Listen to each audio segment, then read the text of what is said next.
Hey everyone, hi. I'm MJ and I'm really glad you're here.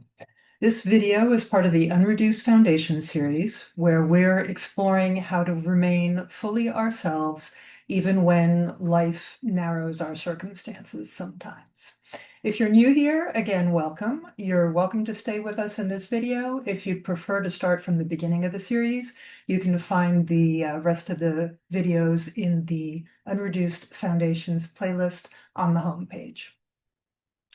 So we've previously talked about naming the constraint, where we finally name honestly that our circumstance is not our constraint, but the story that we're telling ourselves about it really is. And then we've talked about expanding the field, which is once we've named the constraint, we can start to look at things differently, look at things more slowly and more carefully.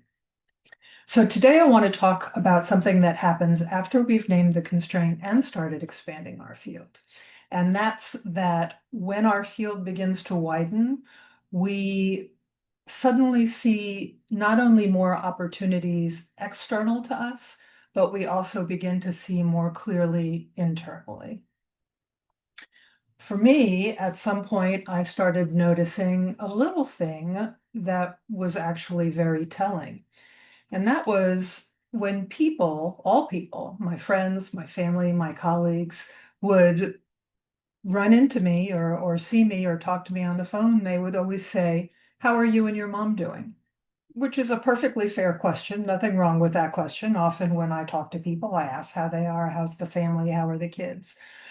But after a while, I started noticing that that was always what they said to me. No one ever said, "How are you doing?" Or "What have you been up to lately?" Or "How are you?" It was always, "How are you and your mom?"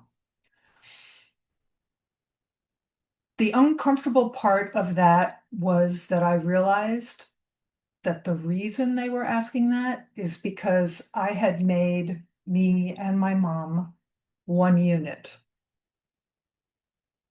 Everything that I did, everything that I said revolved at least in part around her, which was a wonderful thing. It came out of a place of love and care, but I had absorbed that so much that I made us one unit. We were inseparable. It was just me and mom, never just me. So when I realized that, it brought up a lot of feelings, a little bit of sadness, a little bit of loss, a little bit of anger at myself, a little bit of self-judgment that I had let that happen. But when I look back now, I feel mostly just compassion for both of us, um, because it all came from a place of love and caring. And because the truth is, myself hadn't really disappeared completely. It had just gone quiet inside that caregiving role. I suddenly saw what had happened. The role had grown until it filled all of the available space. And once I saw that, something else became clear. Those small expansions I had started making, those few hours outside the house, they weren't just giving me breathing room. They were reminding me that I was still a person outside of that role. And that realization changed everything. Roles expand under pressure.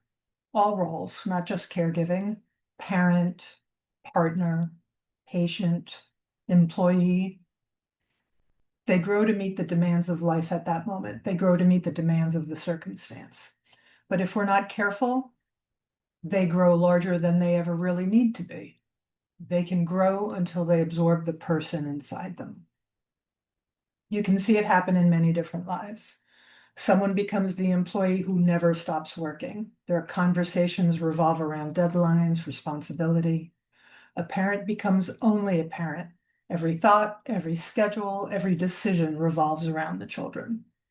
Someone dealing with illness becomes only a patient. Life narrows to appointments and symptoms.